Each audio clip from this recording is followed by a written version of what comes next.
Now, the rest of the story. It had been a lovely evening.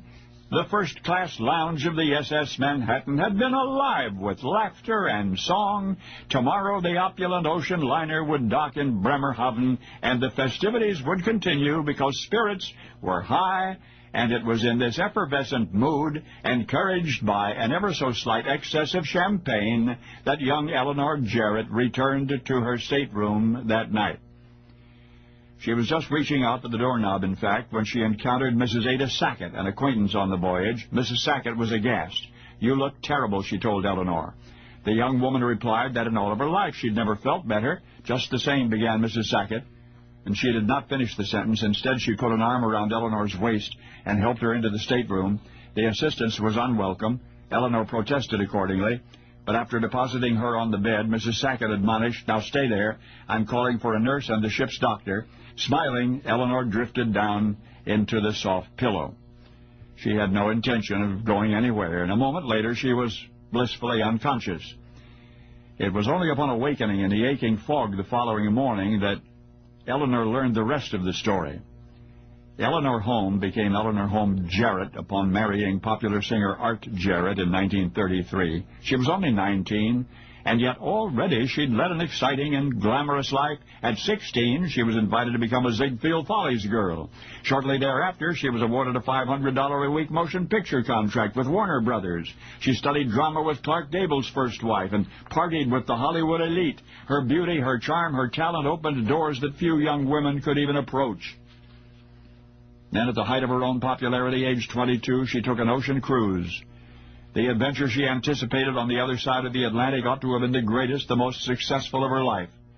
But then, after socializing with other passengers the night before docking in Bremerhaven, she was discovered in a state of pleasant inebriation, and at once her fondest dream was dead. For you see, the principal talent of that beautiful Eleanor Home Jarrett was swimming. For 4 years, the world's records in the 100-meter and the 200-meter backstroke were hers. And now, in 1936, it was she who was favored to retain her status at the Olympic Games in Berlin. Many considered it a mission back then for the Americans to vanquish Hitler's super racers, but instead, it was a girl from the Netherlands who won the gold in Eleanor's strongest event, because Eleanor was not even permitted to compete. What I'm about to say is kind of difficult to imagine today, 6 decades later, when the specter of drugs and violence cast long shadows over international athletic competitions. But once upon an Olympics, America's hope for a gold medal in swimming were dashed when the competitor highly favored to win, Eleanor Home Jarrett, was banished from the American Olympic team for sipping champagne. Now you know the rest of the story. And now the rest of the story. Eleanor Home was born in 1912 in Brooklyn, New York. Eleanor's summers were spent on Long Beach, New York. It was there that her swimming career began when she was just 13 years old. 2 years later, she competed in the 1928 Amsterdam Olympics. She, the youngest person on the team, finished 5th in the 100-meter backstroke. She could not settle for 5th place and returned to America determined to win a medal in the 1932 Olympics. Time magazine wrote that Eleanor breaks a backstroke record almost every time she goes for a swim. In the 1932 Olympics held in Los Angeles, Eleanor not only won the gold medal in the 100-meter backstroke by beating the runner-up by nearly 2 seconds, she won the admiration of Warner Brothers Film Studio, who signed her to a 7-year acting contract. It was there that she began taking acting lessons from Clark Gable's first wife, as Mr. Harvey explained. But there was just one problem. Warner Brothers wanted her to swim in movies, which would have changed her status as an amateur to professional, which would have made her ineligible to compete in the upcoming Olympics. After 9 months with Warner Brothers, Eleanor quit. She continued training at the pool at Los Angeles' Ambassador Hotel. Art Jarrett was the featured singer at the Coconut Grove nightclub inside the Ambassador Hotel. Well, Eleanor and Art met at the Ambassador Hotel and were married in 1933. Eleanor and Art began performing in nightclubs and vaudeville shows around the country. "We sang duets," Eleanor said later in life. "He was a tenor, and for a champion swimmer, I was pretty good. But don't forget, I had a body in those days that wouldn't stop." And she was right. She never let their nightclub act detract her from training for the 1936 Olympics. Eleanor slept during the daytime, performed with Art in nightclubs late into the night, and trained in a pool in the mornings. She once jokingly told a reporter that for the 1936 Olympics, "I train on champagne and cigarettes." Before the ocean liner SS Manhattan sailed for Germany, Eleanor learned that the team would travel in team quarters 3 decks below in the bows of the ship. This would not do. She tried to buy her own first-class ticket, but the American Olympic Committee refused to allow it. To make the best of the situation, she slept and trained with her team, but spent the rest of her time on the top deck with friends she'd made in Hollywood. On the Saturday night before being dismissed from the team, Eleanor was warned about her drinking. Eleanor told those around her that she liked to imbibe and enjoy the relaxation of party life and intended to do so regardless of what the officials might think. She waved her hand to all who listened, and she raised a glass of champagne and said, "This is the way I'm accustomed to train, and I don't see why I should change my habits now."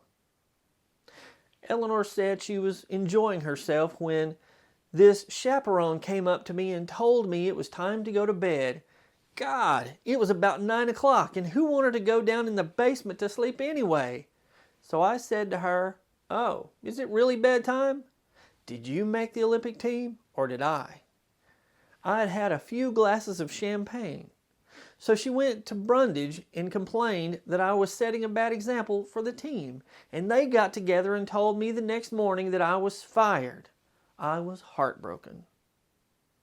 Eleanor was ordered to turn in her uniform and return to the United States on the liner Bremen the following day. Eleanor told Dr. J.F. Raycroft, "I can't put into words how badly I feel now. All I am asking is a chance to face the committee and tell them, on my own word of honor, that I did not realize how seriously the offense would be regarded. I've been night clubbing and having a good time for the last 3 years, always doing as I pleased, going where I liked, drinking what I wanted, and when I wanted. The night before the final tryouts, I was up all night partying with my husband, but I won my race the next day. Nobody ever told me that was all wrong. But it was my fault that I didn't realize that circumstances were different on an Olympic trip. I'm on the spot now. I feel like jumping overboard, but will train and not touch another drop if I'm given another chance." When she reached Berlin, she checked herself into one of Berlin's swankiest hotels and immediately sent a cablegram to her husband, Art, in which she declared her determination to enlist every possible effort to regain her place on the team. When news spread across America of Eleanor's dismissal from the team, reporters flocked to get Art's reaction. He told reporters, "It may have been necessary for the morale of the team, but it means the loss of the best swimmer on the team." Let's see, Eleanor held world records for the 100-meter backstroke, 150-yard backstroke, and a total of 11 national records for backstroke events from 100 to 220 yards. "Eleanor isn't a 10-year-old anymore," Art said. "She's been around long enough to know how to handle herself. She always seems able to win even if she doesn't go in for the heavy training of some of those athletes." Art saw nothing wrong with his wife drinking champagne. "They ought to give some more of those swimmers champagne," he concluded.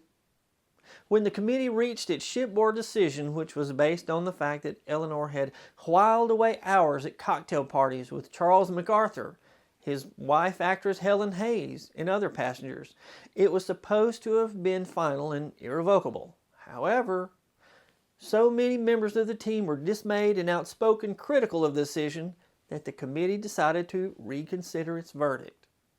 In Berlin, the American Olympic Committee, led by Committee Chairman Avery Brundage, held a meeting and decided to stand by its original verdict because, the committee said, reversing the decision would have a detrimental effect upon the morale of the team as a whole. Eleanor pointed out that she was not the only offender. Several others from her team were also drinking, but when pressed, Eleanor refused to disclose their names because she feared they would be dismissed as well. Just before Eleanor was dismissed from the team, 2 members of the track team were seen drinking at the ship's bar on the lower deck. 2 hours later, they were walking aimlessly about the ship in a drunken stupor. There were numerous other reports of drunken members of the American Olympic team aboard the ship, but no one other than Eleanor was dismissed. Committee Chairman Brundage told reporters, "I had hoped Mrs. Jarrett's dismissal would tighten up discipline." But it seems that Eleanor got the last laugh. Rather than returning home on the following day, she was hired as a reporter for William Randolph Hearst's International News Service. Although unable to compete in the 1936 Olympics, the controversy which surrounded her dismissal, along with her new reporting job, made her more famous than ever. Her status enabled her to get news stories that no one else could have gotten. During one interview, the head of state she was interviewing wanted to know the real reason for her dismissal. In his country, they had wine on their training tables. That was a quote. He told Eleanor that if she had been an athlete in his country, any punishment would have come after the games, but not before. That head of state, Adolf Hitler. Eleanor said she had a wonderful time at the Berlin Olympics, though it was sad to watch her teammates lose to the Holland team. Eleanor went on to have a successful swimming career, though she never competed in the Olympics again. Now, do you think Eleanor got a raw deal? I'm Brad Dison. Thanks for watching. And now you know the rest of the story.